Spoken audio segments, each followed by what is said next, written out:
worst day on Wall Street since the crash of 1987. The Dow traders are standing there watching in amazement. I don't blame them. We're now down 43%. Almost everything there completely wiped out. And the NASDAQ, everything and more has been completely wiped out. Let's talk about the speed with which we are watching this market deteriorate. Home real estate, 50 million people had mortgages roughly at that time out of 75 million homeowners. When that bubble burst, it hit home to probably 40% of the households in the country, these people that had mortgages on their houses. And fear spread in the month of September 2008 at a rate that was linked to the party. I mean, it was all going to turn to mice and pumpkins at midnight, but nobody wanted to leave until 1 minute to midnight, and the rush for the door was couldn't be handled.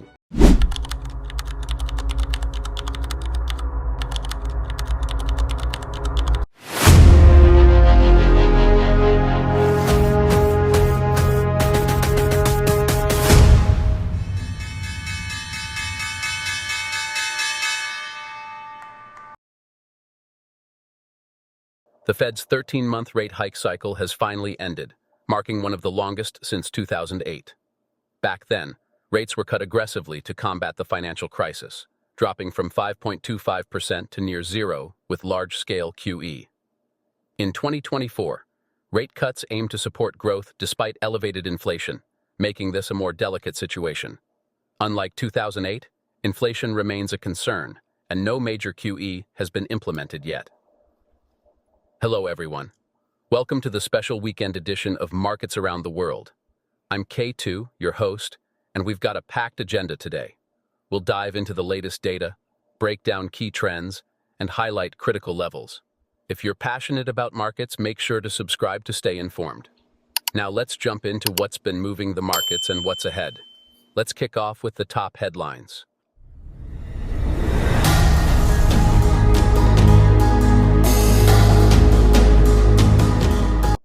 The Federal Reserve made a bold move on Wednesday, cutting borrowing costs for the first time in 4 years. The central bank slashed its short-term policy rate by 0.5 percentage point, bringing it to a target range of 4.75% to 5%. However, Wall Street didn't get everything it hoped for.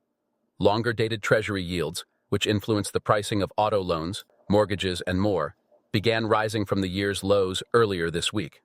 The increase in yields suggests that despite the Fed's significant rate cut, investors were left disappointed by the central bank's outlook for the months ahead.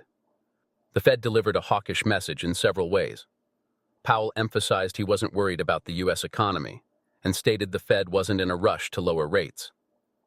The dot plot also reflected this stance, with 9 out of 19 officials supporting only one more 25 basis point cut in 2024.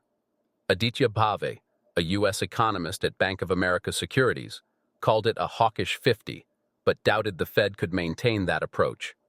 He predicts a 50 basis point cut in November, followed by a 25 basis point cut later this year, and 125 basis points of cuts in 2025. The Fed delivered a hawkish message in several ways. Powell emphasized he wasn't worried about the U.S. economy and stated the Fed wasn't in a rush to lower rates.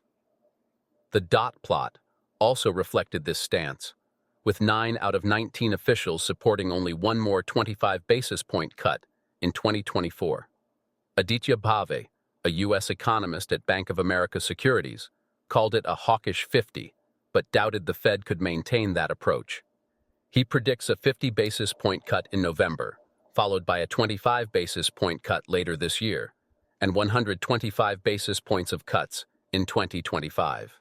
Despite concerns about a weakening global economy, income investors can still find attractive and secure dividend yields.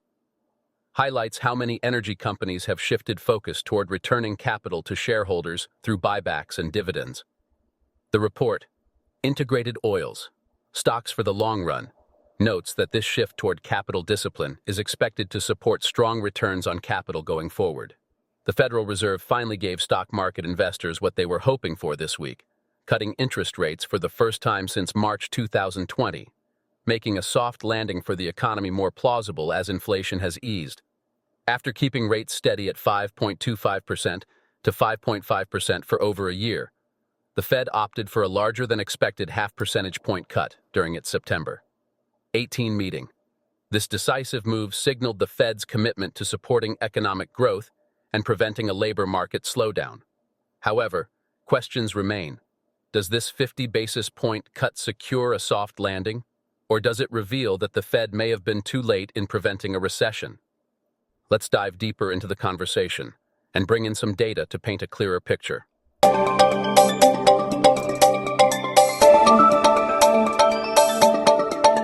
We begin with the key inflation metrics that have allowed the Fed to justify the rate cut.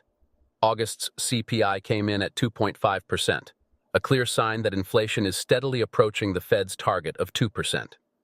This drop in inflation is largely why the Fed felt comfortable cutting rates by 50 basis points. Next, we look at the labor market.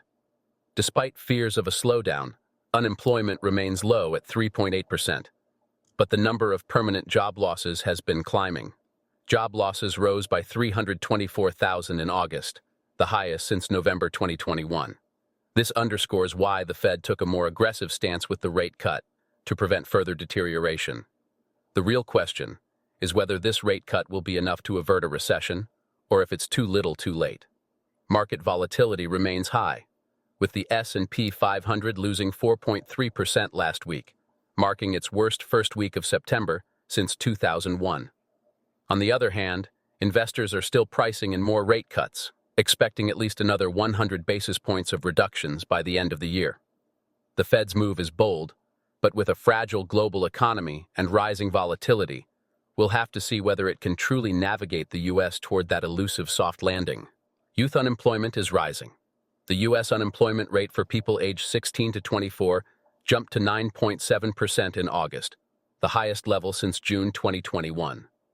By comparison, the national unemployment rate is at 4.2%, near a three-year high. Since April 2023, the youth unemployment rate has skyrocketed by 3.1 percentage points. Such a material increase usually occurs during an economic downturn. Currently, 16% of 18 to 24-year-olds are neither employed nor enrolled in high school or college, according to Fed data. When the labor market deteriorates, the youth are usually the first to feel it. Americans have never been so worried about the year ahead. The share of consumers uncertain about business conditions over the next year spiked to 51% in September, the most on record. The percentage has doubled in 4 months. Over the last 30 years, the share of consumers concerned about short-term business prospects has never been so high. Americans have been hit by historically high costs of living, elevated borrowing costs, and the deteriorating job market. U.S. households are struggling. Small businesses scale back hiring plans, a signal of labor market weakness. In August, just 13% of U.S. small firms plan to hire over the next 3 months, nearing the lowest level since 2020.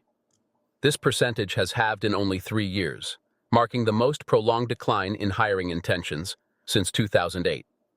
As small businesses employ 46.4% of the private sector workforce, their hiring plans are a key leading indicator for the broader labor market. The drop suggests that further weakness in non-farm payroll numbers could be on the horizon, signaling ongoing labor market deterioration. It always starts as a soft landing in the U.S. Historically, a soft landing is often the goal, but only one has been successfully achieved since the 1980s, and that was when the job market was improving. While a soft landing remains the base case for many economists today, the possibility of a hard landing cannot be dismissed. With economic uncertainties mounting, it's essential to assign a reasonable probability to more severe outcomes, especially as the labor market shows signs of strain. Now let's take a look at S&P 500 heat map for sector overview. Technology: Microsoft plus 1.09%, Oracle plus 3.69%, ServiceNow plus 6.64% lead gains, Adobe minus 2.71%, and NVIDIA 2.60% lag. Communication services: strong performance with Google plus 3.96% and Meta plus 7.0%. Telecom, like Verizon, 0.23%, saw mild declines. Consumer cyclical: Amazon plus 2.74%, Tesla plus 3.46% rise. Starbucks minus 2.56% down. Consumer defensive, mixed with Coca-Cola flat. Pepsi minus 3.48% declining. Financials, JP Morgan plus 3.31% and Berkshire Hathaway plus 1.72% gain. Visa minus 0.90%, slightly down. Healthcare, struggles as United Health minus 3.25% and J&J minus 0.82% fall. Industrials, strong gains led by GE plus 5.13% and Eaton plus 8.11%. Real estate, mixed, with REITs mostly down, but Alexandria up 1.64%. Energy, strong gains for ExxonMobil plus 3.71% and Chevron plus 3.61%. Market sentiment, tech and communication services lead, while healthcare and semiconductors struggle. Financials and energy see solid gains. The Fear and Greed Index currently stands at 63, indicating a level of greed in the market. This suggests that investor sentiment is optimistic, with rising confidence in market gains, though not yet at the stage of extreme overconfidence. Now let's take a look at the earnings reports coming up this week. These are the key earnings I recommend watching. If you need to take a screenshot, feel free to pause the video. Now let's take a look at the SPY 4-hour chart. We've finally hit another all-time high, which is a significant milestone. Currently, we're watching for a potential retest at the 564 level. If the price holds above this mark and continues to push higher, we could see new highs soon.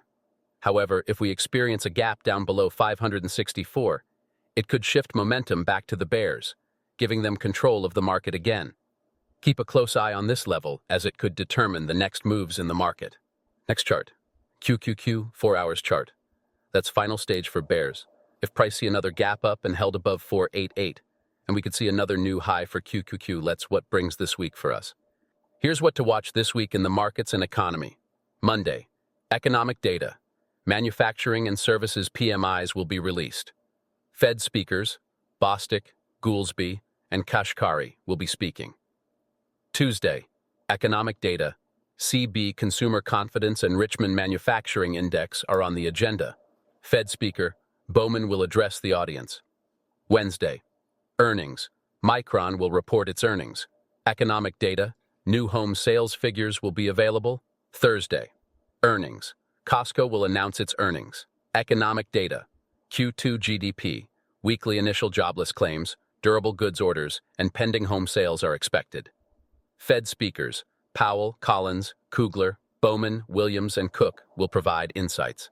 Friday, economic data. Core PCE price index and consumer sentiment will be released. Fed speaker, Bowman will speak again. All right, ladies and gentlemen, that's all for this video. If you found value in it, please like and subscribe. If you have any questions, drop them in the comments below, and I'll get back to you as soon as I can. Thank you for watching, and I'll see you all later. Bye for now.